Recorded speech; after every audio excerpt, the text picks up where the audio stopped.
Assalamualaikum warahmatullahi wabarakatuh. Kami akan mempresentasikan hasil dari diskusi kami tentang interpersonal skill, yaitu komunikasi. Pertama-tama, izinkan kami memperkenalkan diri dulu. Saya Rania Zamris. Saya Hajar Khadijah. Saya Veronica Benita Sanjaya. Saya Zabila Nanda Irawan. Pada slide pertama, kami akan menjelaskan tentang latar belakang yang akan dijelaskan oleh Zabila. Oke, komunikasi merupakan suatu hal yang tidak dapat dihindari oleh setiap manusia. Secara umum, komunikasi dapat diartikan sebagai proses penyampaian pesan yang diinisiasi oleh komunikator dan diterima oleh komunikan. Menurut Kamus Besar Bahasa Indonesia atau KBBI Daring, komunikasi adalah proses pengiriman dan penerimaan pesan untuk membuat pesan yang dimaksud tersebut bisa tersampai dan dipahami. Menurut Rogers dan Kincaid, komunikasi merupakan proses di mana dua orang atau lebih melakukan pertukaran informasi dengan satu sama lainnya, sehingga akan menghasilkan pengertian yang mendalam. Kemudian, pada slide rumusan masalah akan dijelaskan oleh Hajar. Baik, dengan topik kali ini, kita memiliki rumusan masalah 3 poin. Pertama, bagaimana pengaruh gaya komunikasi kepemimpinan terhadap efektivitas kerja tim di perkuliahan. Setelah itu, apa hambatan komunikasi yang dihadapi anggota tim dalam bekerja sama di perkuliahan. Terakhir, bagaimana strategi komunikasi yang efektif untuk membangun hubungan yang baik dengan antar anggota.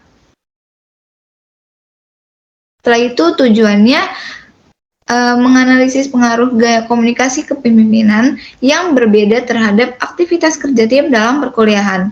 Setelah itu mengidentifikasi hambatan komunikasi yang dihadapi anggota tim dalam bekerja sama di perkuliahan.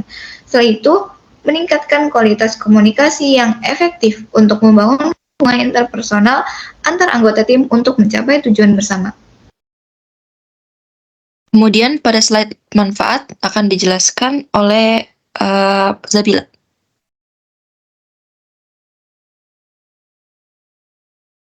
Manfaat yang pertama yaitu meningkatkan kesadaran tentang pentingnya komunikasi yang efektif dalam kepemimpinan tim.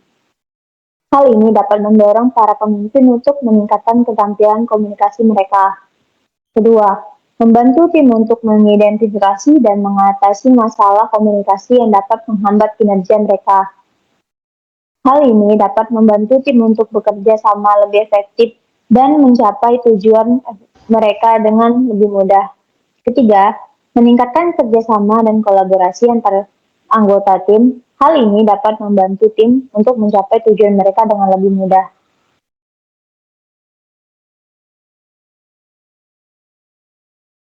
Kemudian pada pembahasan akan dijelaskan oleh Veronica.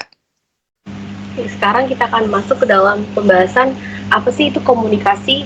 Komunikasi itu merupakan salah satu skill yang menjadi kemampuan untuk berinteraksi dengan orang lain dan dianggap sangat penting di dunia profesional. Sebab komunikasi yang efektif merupakan dasar dari interpersonal skill yang baik. Lalu kenapa sih komunikasi itu bisa dibilang sangat penting di dunia profesional selain dari merupakan dasar dari interpersonal skill yang baik? Mari kita bahas lebih dalam lagi mengenai komunikasi kepemimpinan.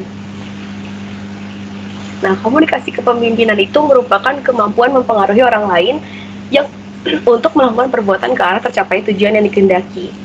Efektivitas kerja tim sangat dipengaruhi oleh gaya komunikasi kepemimpinan yang diterapkan oleh pemimpin tim. Karena setiap pemimpin tim itu memiliki pendekatan yang berbeda dalam mengarahkan dan berkomunikasi dengan anggota tim yang dapat berdampak signifikan pada produktivitas dan kepuasan kerja tim.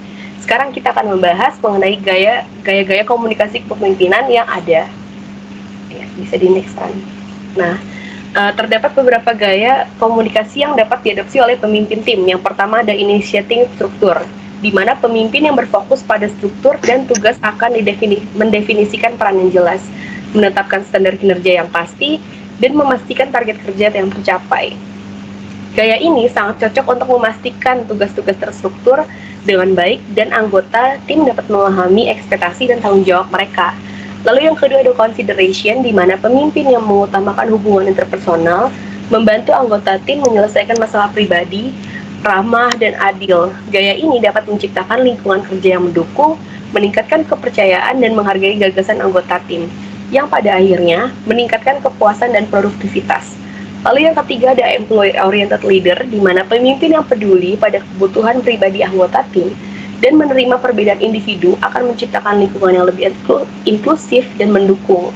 Hal ini akan memotivasi anggota tim untuk bekerja lebih baik karena merasa dihargai dan didukung. Lalu yang terakhir ada production oriented leader, di mana pemimpin yang menekankan penyelesaian tugas dan melihat anggota tim sebagai alat untuk mencapai tujuan akhir dan dapat memastikan efisiensi dalam pelaksanaan tugas. Namun, gaya production oriented leader ini kurang dalam membangun hubungan interpersonal yang kuat. Pada pembahasan kedua ini akan dijelaskan oleh Zabila. Penelitian menunjukkan bahwa pemimpin yang berorientasi pada anggota tim cenderung menghasilkan produktivitas dan kepuasan kerja yang lebih tinggi dalam tim perkuliahan. Gaya ini mendukung kolaborasi yang lebih baik dan hubungan interpersonal yang lebih positif, yang sangat penting dalam konteks kerja tim akademik. Hambatan komunikasi yang dihadapi anggota tim dalam bekerja sama di perkuliahan. Yang pertama, perbedaan persepsi. Anggota tim mungkin memiliki interpretasi yang berbeda terhadap informasi atau struktur yang diberikan, menyebabkan miskomunikasi dan salah pengertian. Kedua, keterbatasan waktu. Jadwal kuliah yang padat sering menjadi hambatan dalam mengatur pertemuan dan komunikasi yang efektif.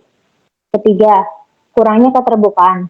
Anggota tim yang tidak nyaman berbicara atau berbagi ide dapat menghambat aliran informasi dan kolaborasi.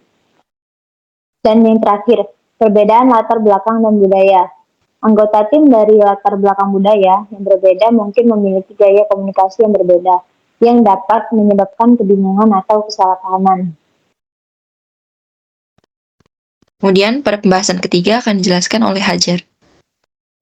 Strategi komunikasi yang efektif untuk membangun hubungan yang baik antar anggota memiliki poin-poin yang harus kita perhatikan. Pertama, membangun kepercayaan. Pemimpin harus menunjukkan kejujuran, konsistensi, dan saling menghormati. Menyediakan ruang bagi anggota tim untuk menyampaikan pandangan mereka secara terbuka akan membantu membangun kepercayaan. Kedua, pertemuan rutin. Pertemuan rutin ini mengadakan pertemuan rutin baik secara langsung maupun daring untuk membahas perkembangan tugas dan menyelesaikan masalah yang muncul dapat meningkatkan koordinasi dan kolaborasi. Setelah itu, mendengarkan aktif. Mendengarkan aktif ini mendorong dan mempraktikkan mendengar aktif di mana anggota tim benar-benar memperhatikan dan memahami apa yang disampaikan oleh orang lain sebelum merespon, akan meningkatkan pemahaman dan mengurangi miskomunikasi.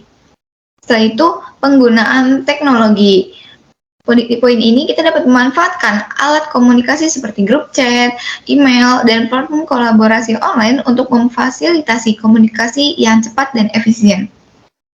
Setelah itu ada penetapan tujuan yang jelas, memastikan semua anggota tim memahami tujuan dan peran masing-masing dalam tim. Tujuan yang jelas dan terukur dapat membantu anggota tim tetap fokus dan termotivasi. Terakhir ada feedback yang konstruktif.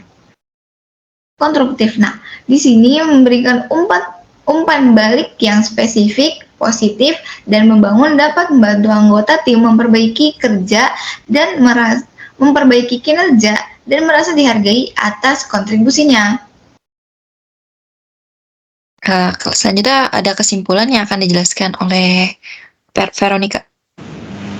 Kesimpulan dari presentasi kami pada hari ini yaitu adalah pengembangan keterampilan komunikasi dan interpersonal serta penerapan teknik komunikasi yang efektif oleh antar anggota tim dapat menghasilkan peningkatan kerja tim, kolaborasi, hasil yang lebih baik, dan hubungan yang lebih kuat di antara anggota tim.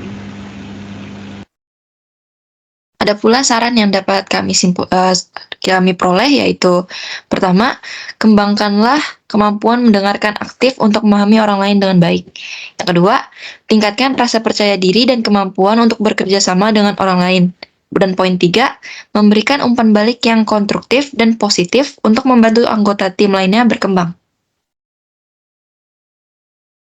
Sekian dari kelompok kami, kurang lebihnya mohon maaf. Wabillahi taufiq wal hidayah. Wassalamualaikum warahmatullahi wabarakatuh. Assalamualaikum. Dadah. Nah,